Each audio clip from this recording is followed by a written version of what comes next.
இயேசு கிறிஸ்து தன்னுடைய ஊழியம் ஆரம்பமான போது பேசின முதல் வார்த்தையில் ஒரு பெரிய ரகசியம் இருக்குது. அது உங்களுக்கு தெரியுமா? அதை பற்றி தான் நாம் இப்போ பார்க்க போகிறோம். கர்த்தருக்குள் பிரியமான தேவஜனமே, உங்கள் யாவரையும் இயேசு கிறிஸ்துவின் நாமத்தில் இந்த ஏல் Rhema word of God channel மூலமாக சந்திப்பதில் ரொம்ப சந்தோஷம். என்னுடைய பெயர் சசி ஜேசன். இந்த சேனல் உங்களுக்கு பிடிச்சிருந்தா லைக் பண்ணுங்கள், ஷேர் பண்ணுங்கள், சப்ஸ்கிரைப் பண்ணுங்கள், பக்கத்தில் இருக்கிற பெல் ஐக்கானை கிளிக் பண்ணுங்கள். அப்போ தான் நம்ம போடுற வீடியோ உங்களுக்கு உடனுக்குடன் வந்து சேரும். இப்போ வேதத்தில் இயேசு பேசிய முதல் வார்த்தை அல்லது ஒரு வாக்கியம் என்ன அப்படின்னு பார்த்தோன்னா, மத்தேயு 3ஆம் அதிகாரம் 15வது வசனம், இயேசு அவனுக்கு பிரதி உத்தரமாக, இப்பொழுது இடம் கொடு, இப்படி எல்லா நீதியையும் நிறைவேற்றுவது நமக்கு ஏற்றதாய் இருக்கிறது என்றார். அப்பொழுது அவருக்கு இடம் கொடுத்தார். இந்த வசனத்தில் என்ன ரகசியம் இருக்குது அப்படின்னு நம்ம பார்க்க போகிறோம். இந்த இடத்துல அவர் எல்லா நீதியையும் நிறைவேற்றுவது நமக்கு ஏற்றதா இருக்கிறது அப்படின்னு சொல்லியிருக்காரு. எல்லா நீதி அப்படின்னா என்ன? சரி, ஃபர்ஸ்ட் நீதினா என்ன அப்படின்னு சொல்லி நம்ம பார்க்க போகிறோம். சரியான பக்கம் நிற்கிறது, அதாவது வேண்டியவங்க தப்பே செஞ்சிருந்தா கூட அது உண்மையோட பக்கம் தான் நான் நிற்பேன்னு நிற்கிறது தான் நீதி. இப்போ ஆண்டவர் நீதி உள்ளவர், அதே நேரம் அவர் ரொம்ப அன்பானவர். அவர் ஆசையாக ஒரு மனுஷனை உருவாக்குனாரு, ஆனால் அவன் பாவம் செய்கிறான். இப்போ உருவாக்கின அவன் மேலே அன்பு காட்டினா அவரோட நீதிக்கு மதிப்பு இருக்காது. இல்லை, நான் நீதியாக தான் இருப்பேன்னு சொன்னால் அவரோட அன்புக்கு மதிப்பு இருக்காது. ஒரு கட்டத்துக்கு மேலே அவன் பாவம் அதிகமாகிடுச்சு, அவனை நரகத்தில் போட்டே ஆகணும் அப்படின்ற ஒரு சூழ்நிலை உருவாகுது. இவர் இதுக்காக ரொம்ப மனசு கஷ்டப்படுறார். இப்போது பரலோகத்தில் ஒரு 3 சேர் இருக்க மாதிரி நாம் யோசிச்சுக்கலாம். இந்த நடு சேரில் நீதி உட்கார்ந்து இருக்கிறாரு, அவரோட வலப்பக்கத்தில் கிருபை உட்கார்ந்து இருக்கிறாரு, அவரோட இடப்பக்கத்தில் பரிசுத்தம் உட்கார்ந்து இருக்கிறார். இப்படின்னு நாம் ஒரு சின்ன ஒரு கற்பனை நாம் பண்ணிக்கலாம்.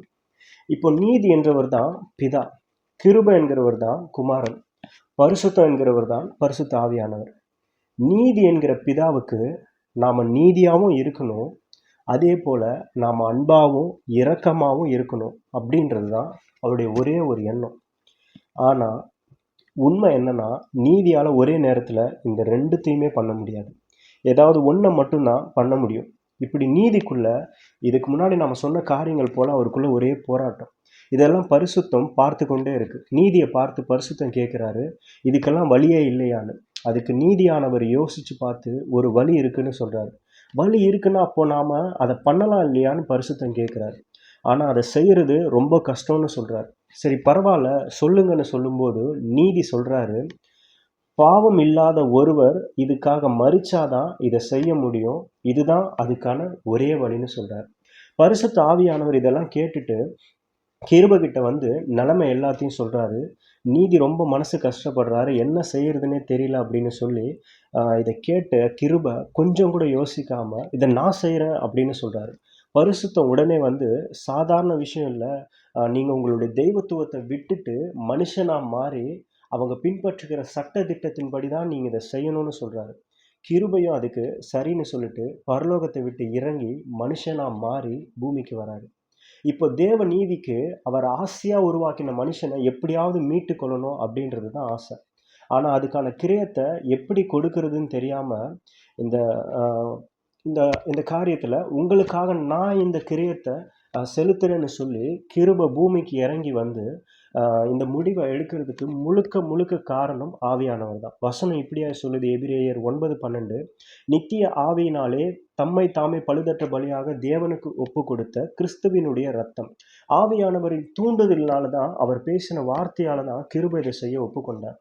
எப்படியாவது பூமியில பிறந்து வளர்ந்து தன்னுடைய ஊழியத்தை ஆரம்பிக்கிற நாட்கள் வரும்போது யோவானிடத்துல ஞானஸ்நானம் பெறும்படி வராரு.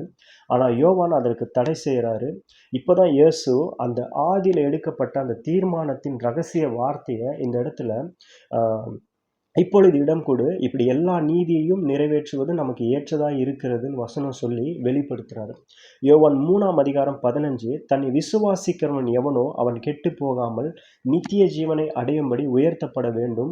பாவம் செஞ்ச யாரா இருந்தாலும் சரி, அவன் பாவத்துக்காக கிறிஸ்து மரித்திருக்கிறார் அப்படின்னு விசுவாசிச்சாலே அவங்க அந்த பாவத்திலிருந்து விடுதலை பெற முடியும். இதோட நாம் இன்னொரு அடுத்த வீடியோவில் உங்களை சந்திக்கலாம். கர்த்தருடைய நாமம் மகிமைப்படுவதாக.